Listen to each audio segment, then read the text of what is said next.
So excited for today's conversation. We were on the fence about including this, but we decided we needed to introduce the brand and the people behind the brand. So this is the team at the Conscious Culture Fairy behind the Corporate Counterculture podcast. I'm Nikki Fielding, but I first wanted to introduce Maggie Halamasik. She is the producer of Magic, and Maggie and I originally connected. She was reporting to me in our previous role for a wonderful company, a corporate wellness benefits vendor, and just had the pleasure of getting to know Maggie and mentoring her a bit. And ultimately, she decided to move on from that position and was able to connect her with some resources in my network who kind of took her under their wing. And then the rest is history. I had the idea for the Conscious Culture Fairy, and Maggie jumped on the team. So truly blessed and grateful that she did. Maggie, let's talk a little bit about our why. What was your inspiration for joining the healthcare revolution, and why is it so important to you to be disruptive in the healthcare space? Yeah, thanks, Nikki, for the opportunity to talk about that. I'm really excited for the conversation that we're having here today. And I have you to thank for introducing me to the concept of the healthcare revolution. So I thank you for that. But I, from an early age, have had a lot of exposure to the American healthcare system. I was raised by a parent with serious health problems. So funnily enough, my association with hospitals and doctors and doctor's offices was actually a pretty positive one, because for me, that was the place where I got to go and see my mom. But I also had to watch my parents make a lot of life choices around my mother's condition.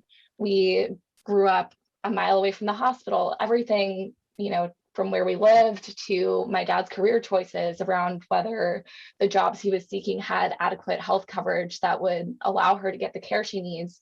My parents actually got married at the time that they did so that my mom could benefit from my dad's insurance through his workplace at the time. So we've always had to think of those things and do our best to make sure we're in a good place financially to get my mom the care that she needs to continue to be alive. And I think a lot of people have similar experiences as well. I think I've read this really interesting study actually that shows that humans kind of categorize death and maybe even illness as something unfortunate that befalls other people that just kind of allows us to go about our daily lives without freaking out about it too much. But all of us at some point will have to deal with a serious healthcare problem, either with ourselves or with a loved one. So it's something that's, a really prevalent part of our lives. So I think we should definitely be thinking about the systems in place that we, are forced to go to when it becomes necessary. So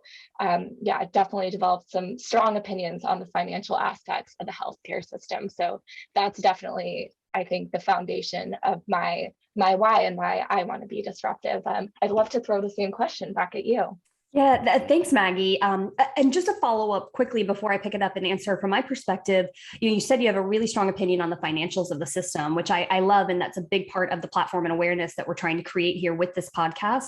Can you give us some examples of that? Some things that just kind of from your perspective, you're like, what's going on here? Like, what made you develop that really strong opinion outside of just, making sure that you had the financial resources to pay the bills? What types of things did you see?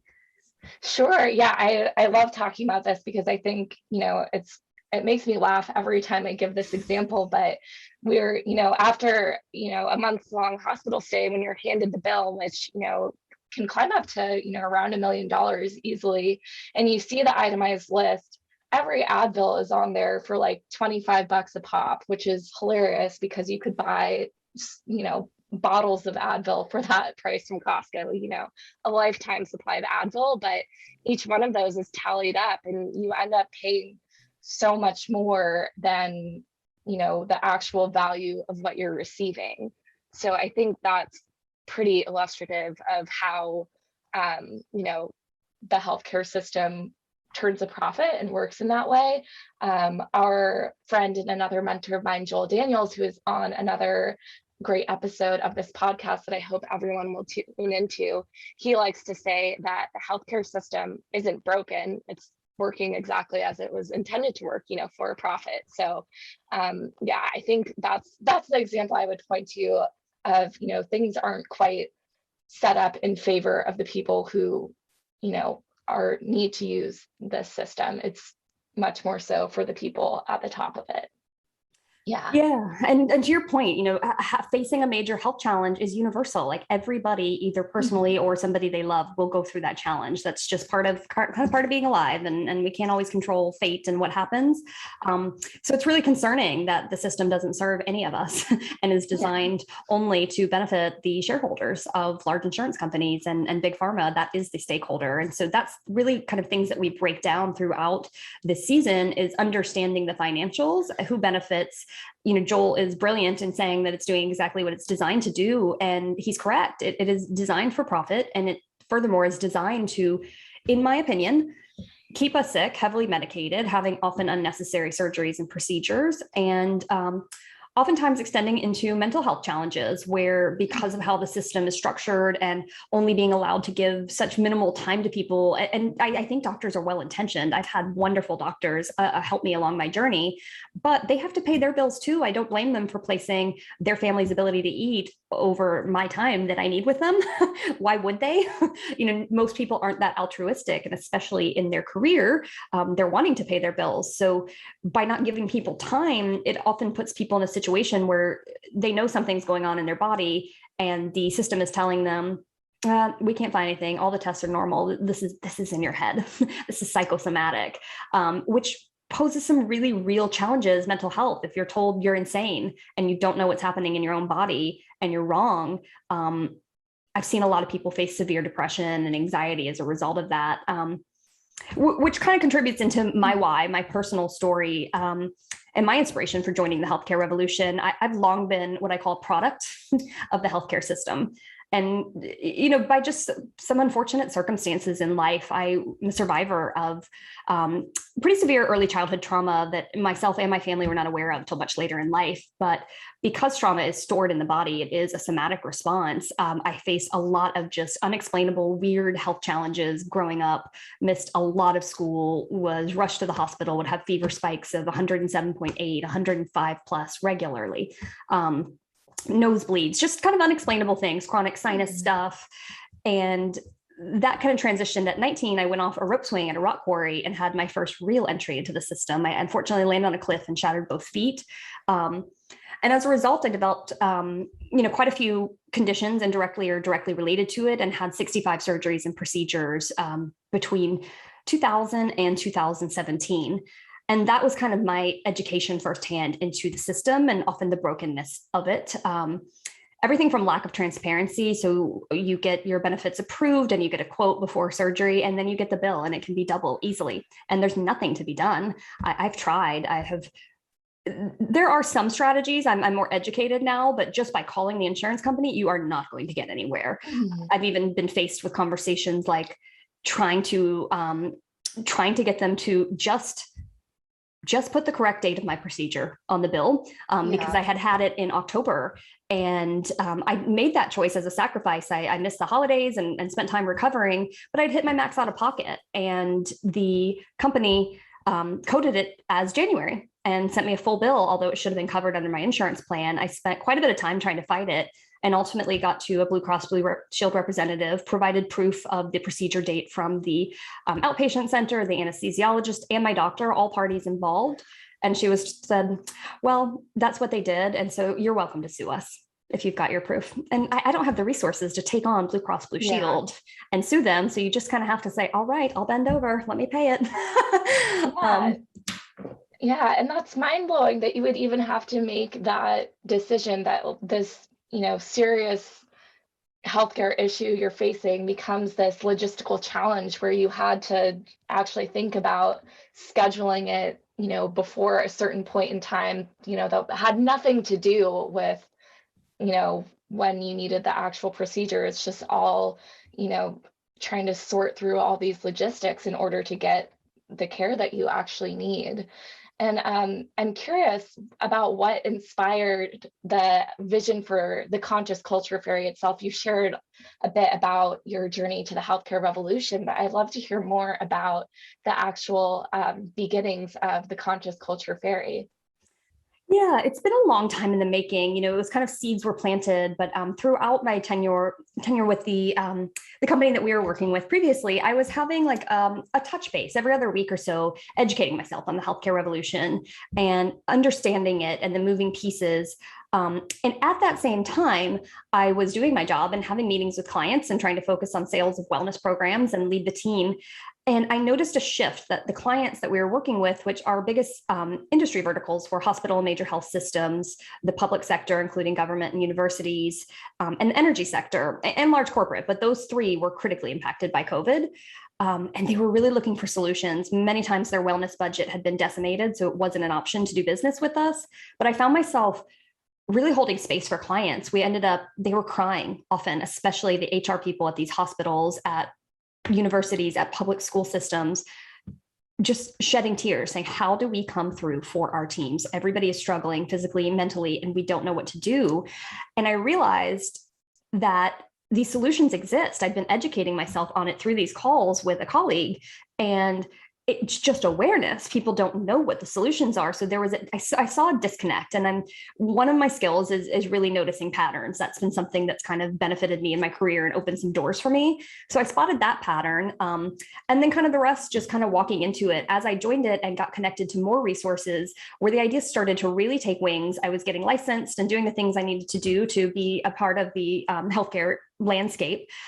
I noticed that the group of people behind the brands that have these solutions, the passion that they had and the stories that would be told when we were on Zooms or on phones. And it was kind of one of those things where I was like, yes, we ride at dawn. But that wasn't translating to the digital assets and the sales presentations in every case. Like I wasn't seeing that same passion be able to be translated in a quick conversation where you need to prioritize the other person and their needs and their questions. If you're doing sales correctly, you should be doing that, listening more than you're talking.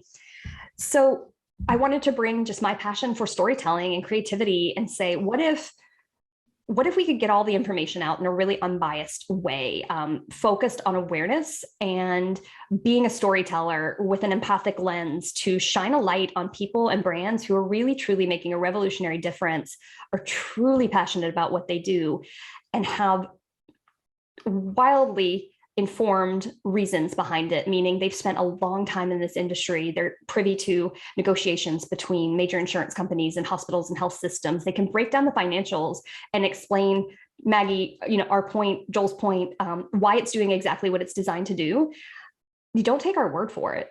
We live in a country that's capitalistic, and I'm a business owner. I have no problem with capitalism. However, I do have a problem with the lack of transparency, because the average person's really smart, and you and your intuition know what's best for you and your family. But you might not be able to make a sound decision if you are intentionally having information disclosed for you. So that's where the Conscious Culture Fairy was born, as a storyteller of revolutionary change and bringing a wide variety of perspectives so that everybody can see themselves in it. And don't just hear from one perspective, and even just a benefits broker perspective. They're amazing and they want to help you, but hear from the HR person, the business owner, the patient, hear from the doctors, hear from the third-party administrators, hear from every side of this, that it is truly broken for every single one of us, and we deserve better. And so at the Conscious Culture Fairy, we're really proud to just be the storyteller and lend awareness to a cause that needs it.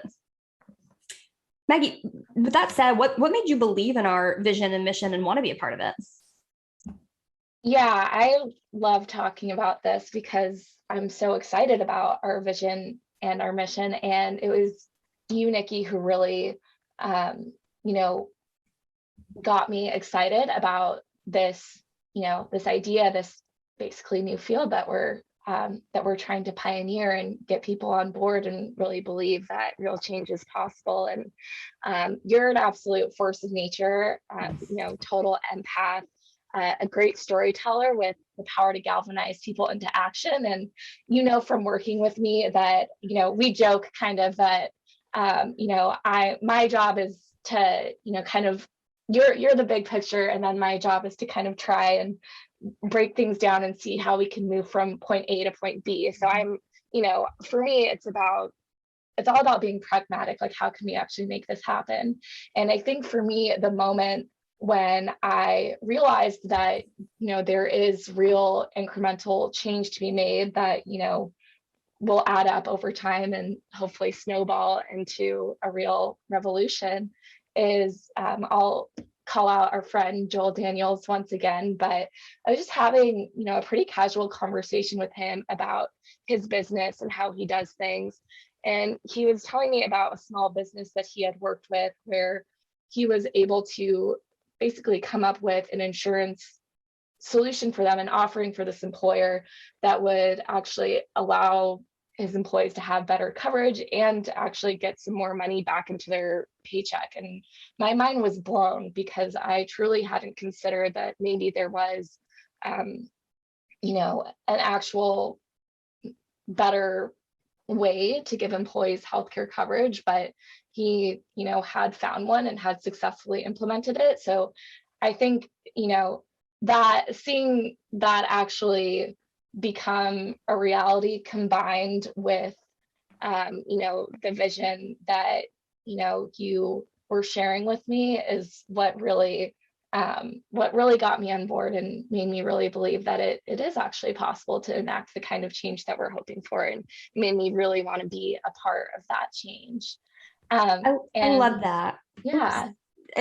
Before we move on, I want to thank you so much. You just said such kind words that really touched my heart. And yes, like I'm creative and a visionary, but I very much need those ideas, help rounding those ideas into reality. I'm like, we could do this and this and this.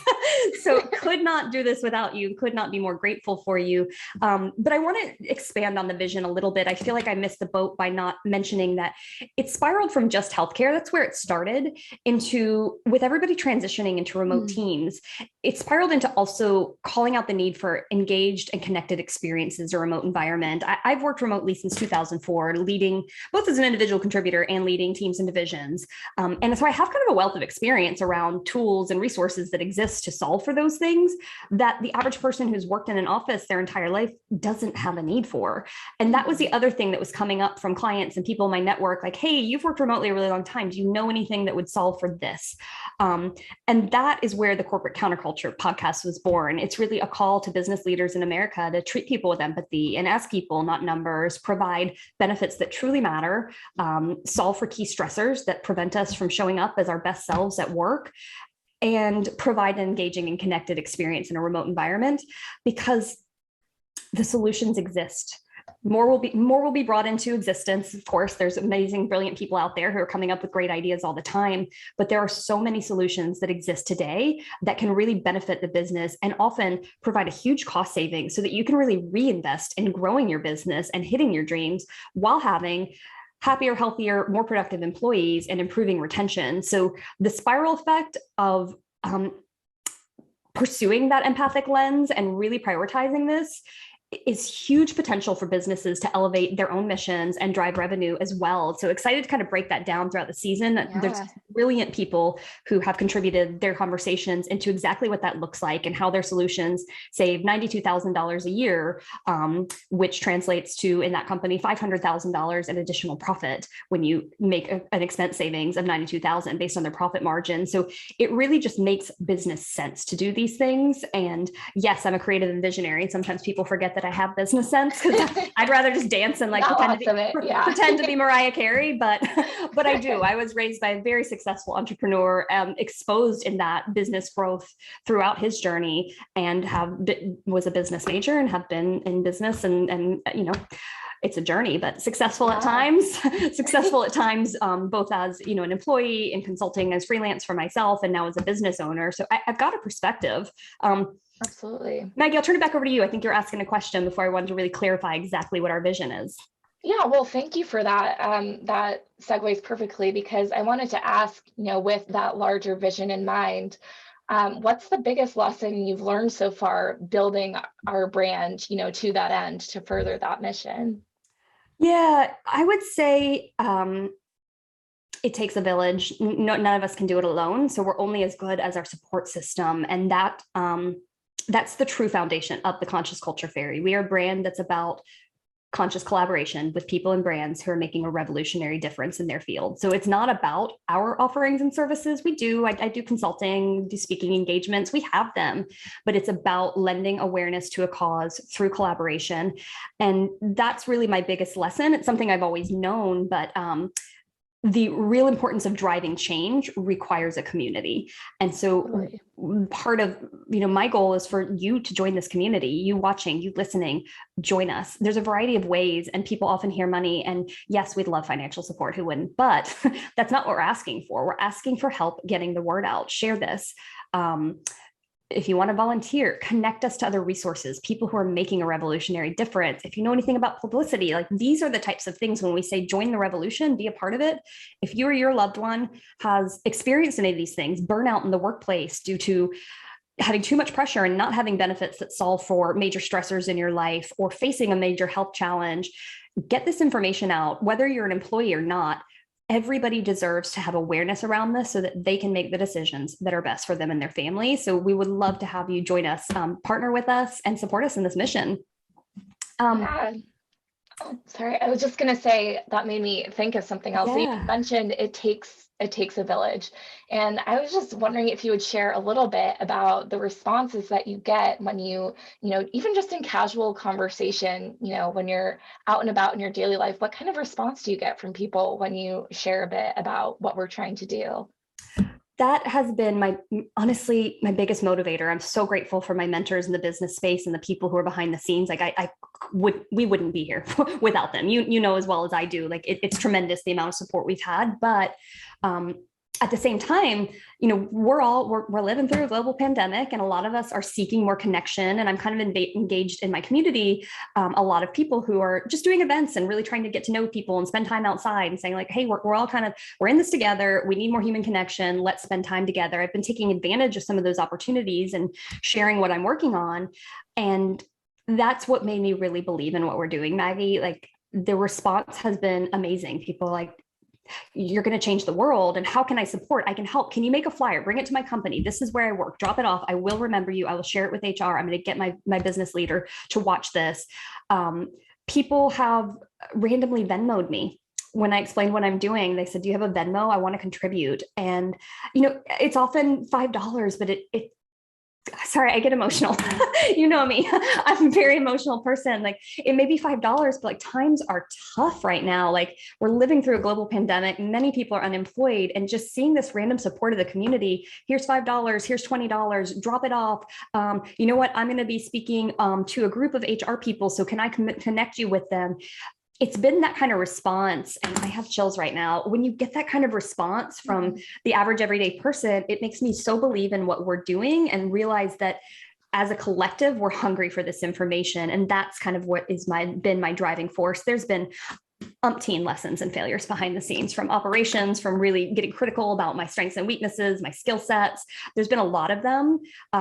But I refuse to let those lessons stop us. We're on to something. And I think that we're going to make an impact together through that conscious collaboration with these people and brands, and through the collaboration with the collective, with all of us joining this movement and saying, let's take back our health, our physical health, our mental health, our financial health. Let's make the world a better place for the next generation, because they deserve it.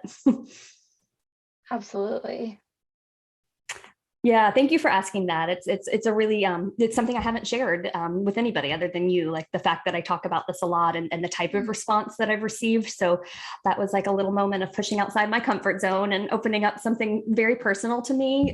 But I'm glad to be able to share it with everybody, and I'm beyond humbled and grateful for the support that I've received, or we've received. I love that about what we're doing. It really does seem like people, are really willing to open their hearts to it and really want to contribute. And it's very powerful.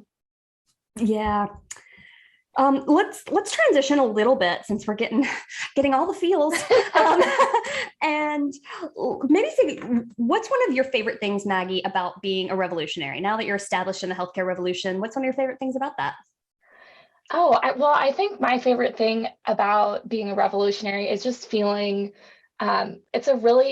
it can be a really helpless feeling to feel like you can't help. Like I'll give the example of my mom. She has had so many health problems over the course of my lifetime, and there's so many things that I can't fix. There's so many things that even if I try with all my might, I can't rectify them.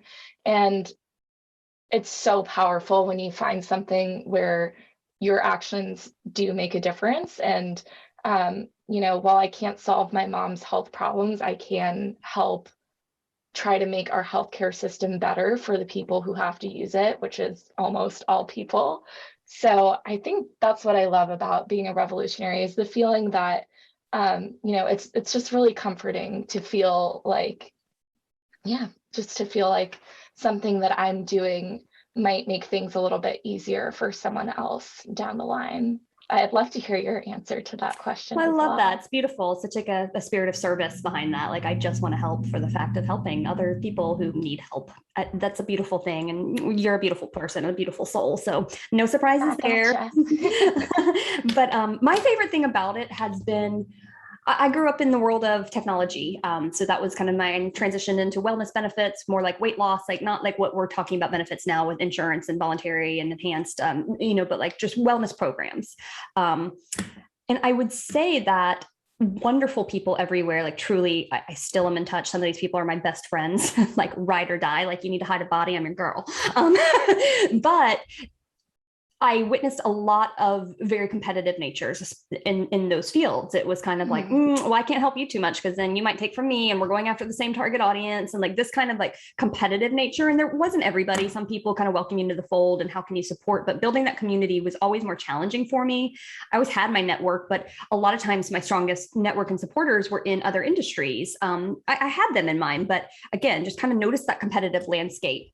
And I haven't found that to be the case. Part of the healthcare revolution, when you're in, if you're authentic, you're in, and people just open their doors. And it's, people who I'm a newcomer on the scene and I didn't know anybody. And I'm, fairly established in my career and just got a license in April of this year. So I know nothing. There's so much to learn. I'm the newbie. I'm the new kid on the block, but people have just said, how can we help? You're here, you're authentic. We want to help, giving of their time, their resources, their connections, introducing you around. It's gone so quickly. And I think that's my favorite part, is that it really just cements that people are doing this for the right reasons, for passion about driving the change and not just for personal gain and benefit. And that's what it takes to really make change, is say, hey, like I'm willing to put my own needs aside to benefit the cause. And it's truly a privilege to be a part of that. Yeah. And you mentioned that, that you're sort of new to not the world of healthcare in general, but the insurance industry. I was wondering what your first impressions of the insurance industry were as you started to get deeper into this, and how that's kind of changed as you familiarized yourself with the landscape. My first impression was, dear God, there's so much to learn and these tests are awful.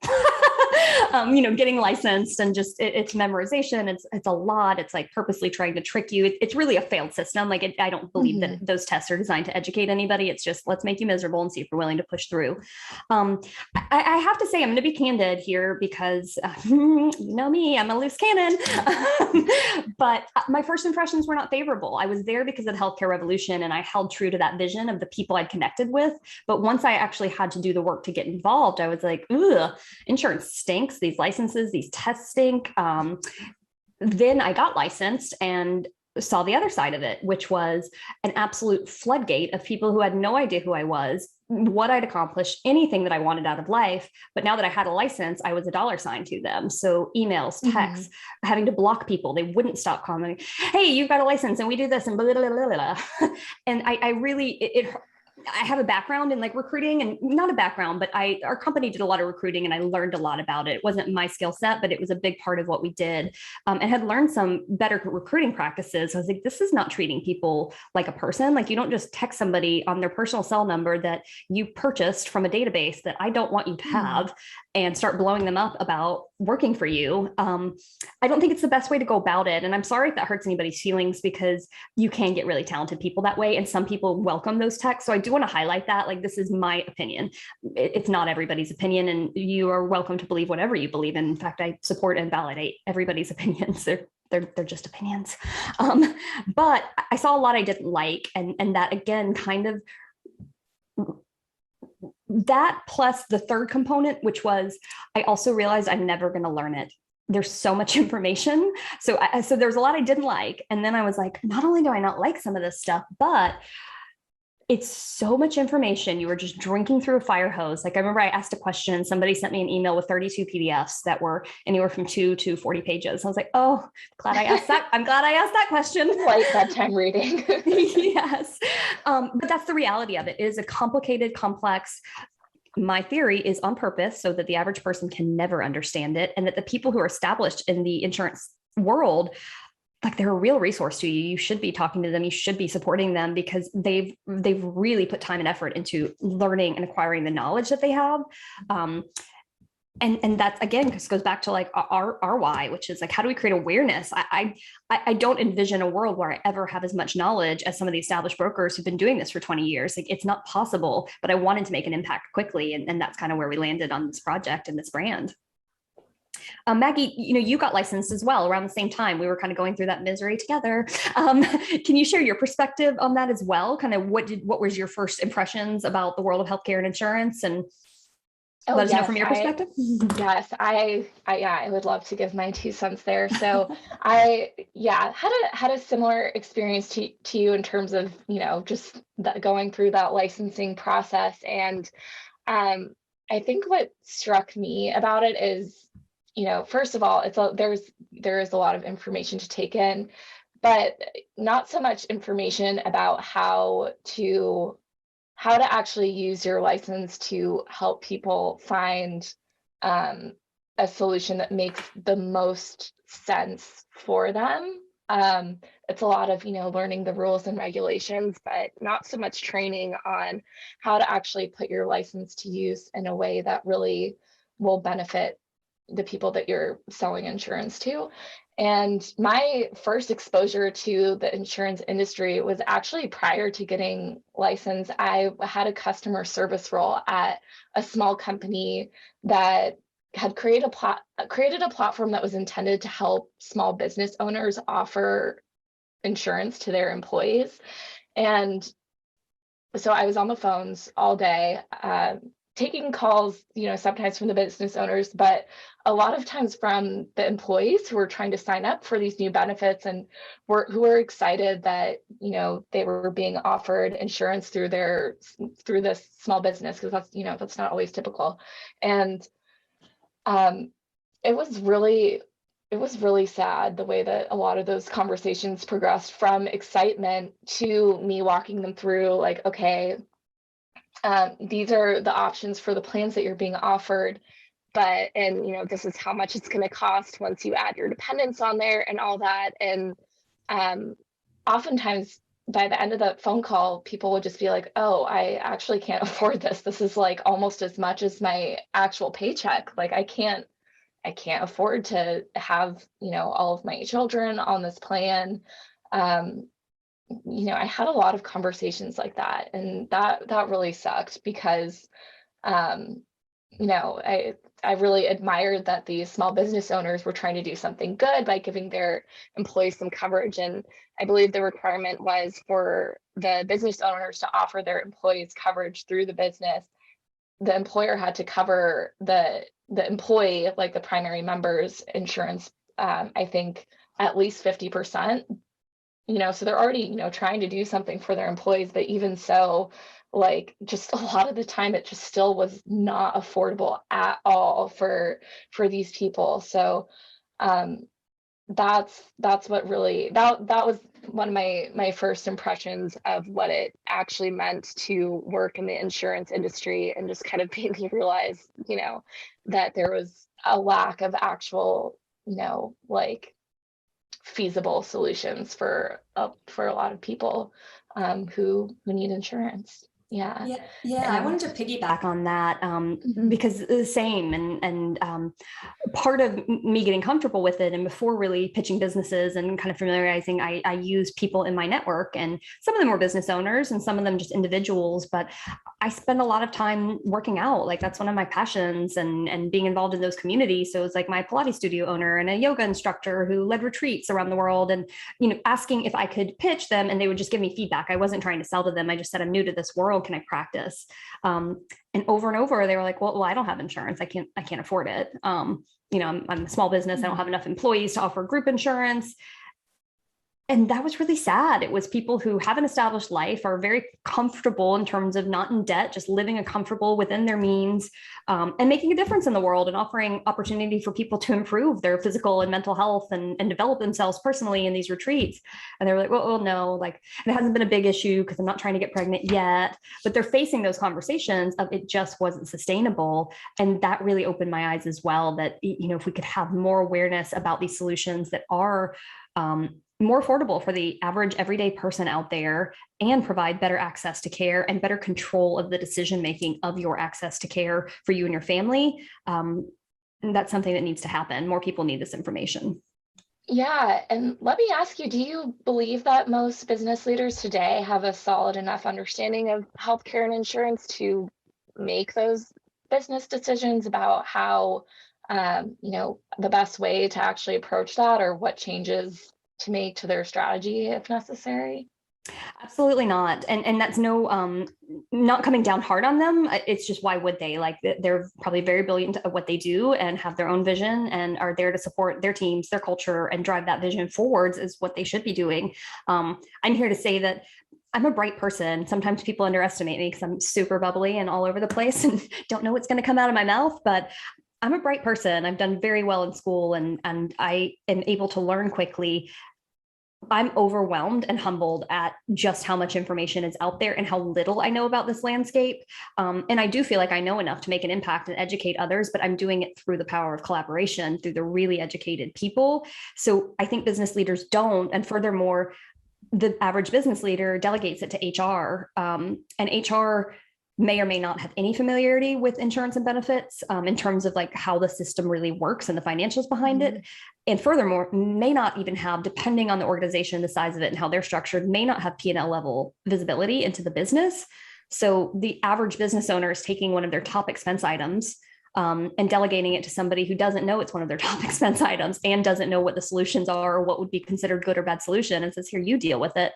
It's kind of mind-boggling to me. Like, as somebody who's been in business for myself and is currently in business for myself, there isn't a world where I would say, this is one of the top expenses in my business. I don't know anything about it. You know less about it, and also don't know what a critical impact it has on the financials of our business, but you solve it. I just think it's broken. It's the way it's done. It's what we've been conditioned to do, whose role it is, and kind of, oh yeah, HR handles annual enrollment, so they'll do it. It's just like a conditioned lack of critical thinking that you don't need to be an expert in this. You don't want to. Like, Maggie and I were here to tell you, like, it's not particularly fun, the process of learning it, which is why you should give huge kudos and props to your benefits consultants and all the people in the world who do know a lot about it. They've really invested in themselves to learn that information. But take advantage of the people who do know that information. And as a business leader, you need to be involved. Once you've made the decision that's right for your business and your employees, you can delegate the execution of that to HR. But if this is a major expense to you, and an average it is, you need to be involved in a solution to minimize your expenses and improve the quality of care for your employees. Totally. Yeah, I think the status quo is definitely to just kind of categorize everything insurance and healthcare system related as this, impossible to understand. So why bother, even trying to understand all the different nuances, but which is funny because it's just such a gigantic and impossible to ignore aspect of being alive. So yeah, definitely hoped to disrupt that. Yeah, Maggie, we talk a lot about revolutions and revolutionaries. So I do want to ask, I always am enjoying people's conversation because, we kind of sometimes assume that something means the same, but I found it means something a little bit different to everybody with just an element of connectedness. What does being a revolutionary mean to you? I think to me, the actual act of being a revolutionary means being tenacious. And, we've been talking about disrupting the status quo. You have to, actually kind of go after it. You have to seek to understand the system that you're trying to improve, which takes a lot of not just time and effort, but you have to reach out to the people who might have more information than you do, who are working within the system, who who have different perspectives, people who have different lived experiences relating to what you're hoping to change. And so it, it requires, it's not a passive process, I guess, is what I'm trying to say. To me, being a revolutionary definitely means having a bias to action and figuring out, what are the practical things you can do to actually move things forward, rather than just, I think, it's, people will have a lot of conversations about, the American healthcare system, about how ridiculous, insurance is. Like, everyone has had a conversation like that, but it's actually, I think, the next step after that of looking at, what can I actually do with the dissatisfaction that I have, and, with the resources available to me. I think it's being willing to pair those together and actually, actually setting out to try and make a difference, which I think for me and for and us at the Conscious Culture Fairy, that means, trying to disseminate information that, can empower people to have more conversations like that. So yeah, that's what being a revolutionary means to me. And once again, I would love to make you answer that same question, because I know you're going to have a great answer to it. Yeah, well, thanks, Maggie. I mean, that was beautiful. I just kind of heard you saying, like, you have to be the change you want to see in the world type thing, like put it into action. And in terms of being a revolutionary, it means to me being a change maker. And I think that we have been so conditioned by society to have immediate results and satisfaction. I mean, think about it. Like, it's, and I can use myself, like I'm there too. Like, I get annoyed if I buy something from anywhere other than Amazon. I'm like, what do you mean it's not going to be here tomorrow? We're so conditioned. The average person I read has the attention span of a mouse due to social media and like checking our phone constantly. And I find that too. Like, I'm holding my phone in my hand, walking from one room to another. And by the time I get to another room, I'm looking at it to see, like, did I miss a text message? Should I look at Facebook? Like, what? and granted, I'm mindful of those things and put it down and have limits on them. But we live in like an instant gratification society. So to me, being a change maker, that's a long process. The only way to drive change is one step at a time, one day at a time, moment by moment, and as a community, not as a single person. So that's kind of what it means to me, is being a part of that community that is committed to a cause, understands it's a long-term vision, welcomes newcomers into it and says, hey, you've got a perspective, join us, get involved with the fight, consistently elevates each other's and their missions, and really just serves as way showers to what we could accomplish together in a new future. I'm at the point in my career, like, I won't be a major part of the true change. I want to serve as a way shower, get this information out, because the generations that come behind us are going to be the ones who are educated on this and don't have some of the same conditioning that we did going into it, and say, all right, now that we have this awareness, what can we design that's different? And we'll create that trickle effect that hopefully just makes the world a better place and better serve humanity, because right now it's not serving a lot of us. Yeah, I profoundly agree with all of that. And I think, I just wanted to add on that, that just made me think of what we're doing here. I think I would describe it as hopefully laying the groundwork, building a solid foundation for, real change that's going to take, quite some time and effort to enact. But yeah, it's been a pretty beautiful journey so far, I would say.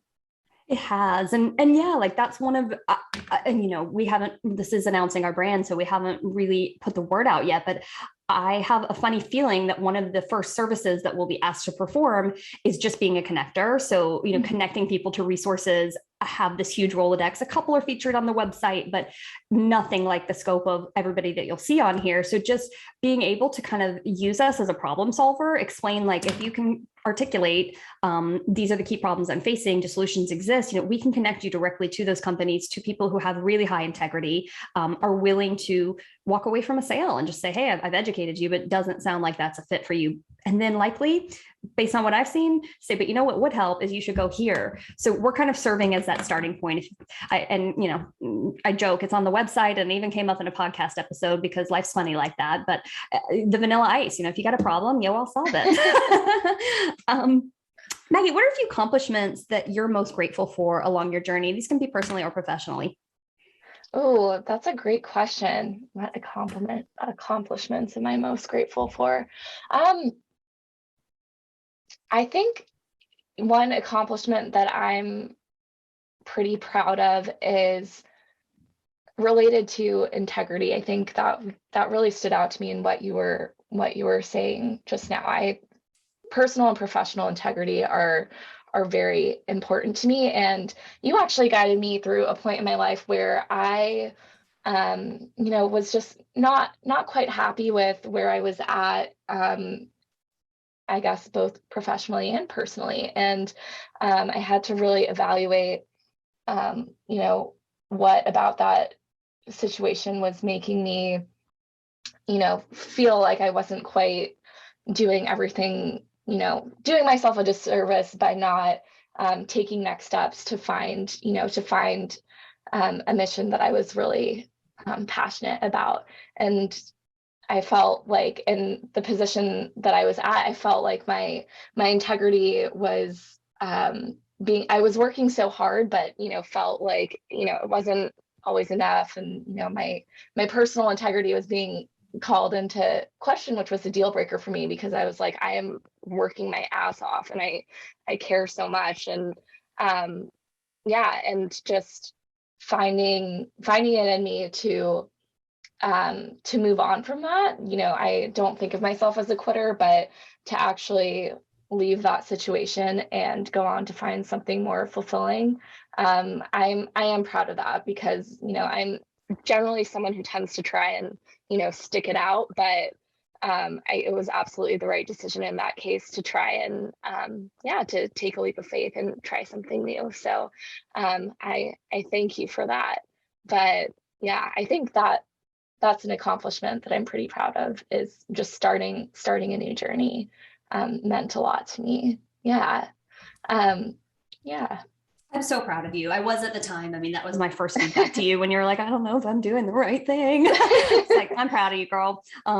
We're the only ones who know what's right. The right thing for any one of us is not necessarily the right thing for anybody else. But like, I just saw that, you were conflicted, and I'm like, you have to trust yourself. You'll always regret it if you don't follow your internal compass. And so just tried to be somebody to hold space for you and encourage you in that, because we all know what's best for us. It's just that it's just true. And other people, even really well-meaning and good people, just have their own agenda. So they often want to fit you into that agenda. This is what I'm trying to accomplish, so this is what I need from you.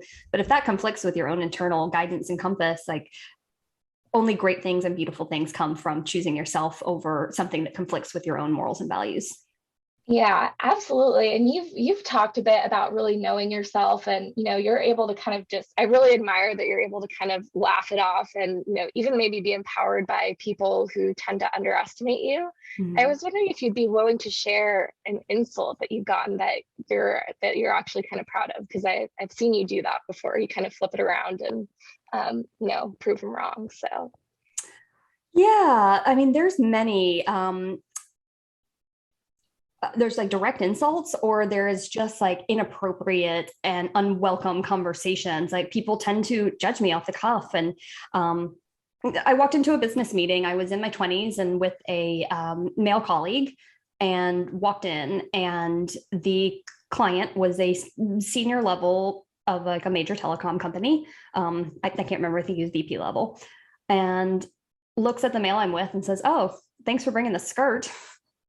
So that's certainly an insult. I was actually driving the program behind the scenes. So I was the closest to the day-to-day, and then brought our VP with us as well, just to kind of, that's what you do in business. You have people at the same levels and titles. And so my instant response, I know that many women and men too, I mean, honestly, like, this is just one example, but there's bad treatment for everybody out there. I'm not limiting it to women.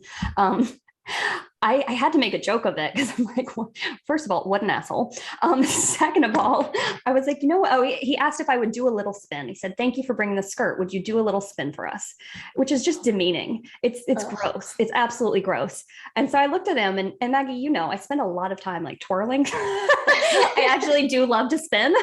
I do it by the bay at sunrise all the time. So I looked at him and said, "You know what? I would love to do a spin for you. Twirling's one of my favorite things. But in the spirit of objectivity, since you opened that door, I'm going to need you to come up here, drop your pants, and do one with me, so that we can give everybody a show."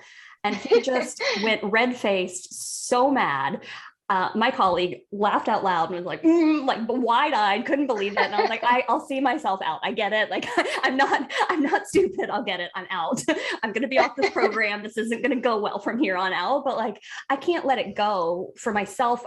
I've always done that for others. Like, I'm the first to step in and kind of mama bear, take care of somebody. If I see a wrong, like, I'm going to call it out.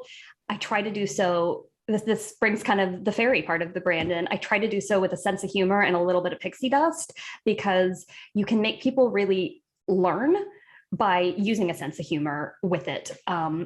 In a way that just putting somebody on the defensive, just calling them out and saying, you're an asshole, you're demeaning, you're sexually harassing me, like whatever I could have said, that those are really strong words to come at somebody. It could have been, I don't know him, it could have been a really bad day. He could have had a terrible experience and just was his worst self that day. So instead I just said, sure, let's do it. But you can come up here, do it with me, take your pants off, like let's objectify each other.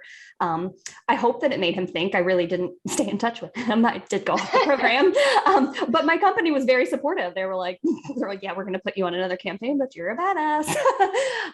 So that's one that I'm really proud of. And another that I would say is I get called naive a lot. I always have. And I'm not naive. I have a little bit of that, like, no matter what happens, I refuse to give up on the good in the world and the good in humanity, and that there's more good than bad out there. And I will say that comes from a really hard life and a lot of struggles behind the scene, and really going inwards and doing work and doing your soul work and learning to understand yourself and what your values and morals are. It doesn't come because I've had a super easy life and I'm just naive and innocent and they're like, nah. It's really a choice for me that I want to show up in this world this way, because I believe the world needs more love. And that when you can put your heart first and really be vulnerable about leading with that empathy, the world meets you back with it. It's so beautiful that I'm like, why would I want to, like, sure, I have hardships and I, have my moments and I try to keep them off camera, but the world meets you where you are. So when you shine that light, people rise up and meet you there, and not always, but you just let that, dust your shoulders off. Oops, just let it brush off and choose to get back to like who you are. And that's all any of us have to do, is just be ourselves. Yeah, that's beautiful. And I've known you for a while now, and I've seen you put that into action both professionally and personally. And I totally agree with you. I think empathy is sort of the underlying theme of it all. I think people really want to be understood and related to, and you handed that. I hate that story that you told, but I also love it. You are, that was a totally badass response, but also you just had so much grace for that person, where a lot of people, would have probably preferred to slap him across the face. So, I really admire that about you, your propensity for having empathy and just trusting that it will be returned. And I've seen you prove that very right many times. Thank you. That's one of my proudest accomplishments. Is yes, like it's challenging at times to be really vulnerable, especially with strangers or in the face of a challenging situation that triggers you. Just say, okay, step back, don't react. I'm going to respond to this and be mindful of my response. And it's beautiful. You mentioned like me talking in the community. I've just been getting to know people in my hometown a little bit more, and we're all going through so much. And it was kind of not lost on me. I was like, I made 3 men that I just met cry this week, but it was in a good thing, like sharing stories of vulnerability, like going from really heightened, and I saw very high stress and like a defensiveness, and just talked to them and kept validating where they were, their opinions, that they were valuable, that they were special, that they mattered. And they would end up breaking down in tears. And I was like, God, I have to stop making strange men cry. I feel really bad. But at the same time, like, they left and they were like, thank you. I don't know who you are or why this happened. I'm kind of embarrassed, but like, I had to let this go. And it just made me think, like, societally as women, like, we're more prone to just be okay with crying. I cry all the time. I love it. Like, let me get this out for happy tears, sad tears. And men often, are conditioned to not do so. And so being able to hold space for people in that way is another kind of privilege and honor of mine. Absolutely. Maggie, I'm so grateful to you first and foremost for just being you. That's what it's all about. And for having this conversation today, is there anything that we haven't asked or discussed that you wish we had? And if so, what is it? Yeah, well, first of all, back at you. I'm just so thankful to be here and be a part of this, and for your ongoing mentorship and friendship. So I just wanted to make sure that I got that in there, but I think that's really all that I wanted to add. Did you All have right. anything else? I do. The last thing that I'd like to end with is, this is our introduction to the brand and our first kind of pre podcast season. The rest of the season will be dropping, and we'll communicate dates on a variety of socials. You can check out our brand, our website, www.consciouscultureferry.com. We'll have links to the podcast, as well as we have a LinkedIn page, Instagram, and YouTube channel where the video will be pushed out. And I want to call out that because this is a call to everybody to join the revolution, get educated, get the information you need. Our primary audience is business leaders, HR business leaders, making sure that they have the right information. However, these solutions exist for individuals and families and self-employed as well. So we really want you to have the information. We will label the name of every episode that discusses healthcare, include the word healthcare in there, because you may not care about engaging and connected experiences for remote teams. If you're a stay-at-home mom or have a self-employed and are in corporate America, I want you to be able to choose and respect your time. So just follow along, watch what's of interesting to you. We'd love for you to watch it all. But if it's not relevant to you, just listen to the healthcare stuff. You deserve this information. We'll label it, make it really easy for you to find, know when you can skip an episode and not worry about it. And we're happy to take questions. So, again, through our website, there's an opportunity to chat and connect with us and book time on the calendar. So we're happy to connect you with the resources that can solve these problems for you and really educate you. And we just are appreciative of everybody who's listening. So thank you. And together, I'm hopeful together, back to the capitalistic society, like we vote with our wallets in this country. So if you want to drive change, it starts with driving change in spending behavior. And how can you know how to change your spending behavior without having the right information? So that's kind of our call, is that together starts with education and awareness, then put some critical thinking into it, aligned with your own values and morals, what you know to be right for your family, your business, and then change spending patterns so that we can really make a difference in the world and make it not so broken for the people who come behind us. And we just appreciate all of you listening. So thank you so much, Maggie. Thank you from the bottom of my heart. I couldn't do any of this without you and wouldn't want to. So thank you. Yeah, back at you. Thank you. And thank you to everyone listening.